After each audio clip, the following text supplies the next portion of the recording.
Discover the Pamitinan Protected Landscape, na sumasaklaw sa 609.15 hectares of land.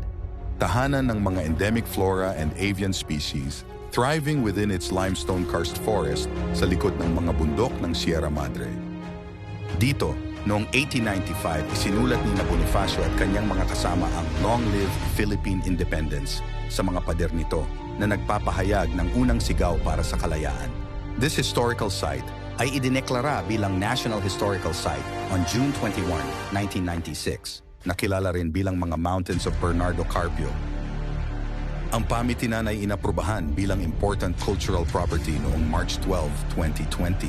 Samantalang ang Wawa Dam, isang gravity dam na itinayo noong 1909 sa panahon ng American Colonial Era, ay dating pangunahing pinagkukunan ng tubig para sa Kamaynilaan. Sa kasalukuyan, ang Pamitinan ay naging isang sikat na destinasyon para sa mga turista na naghahanap ng adventure at mga historical na kaalaman.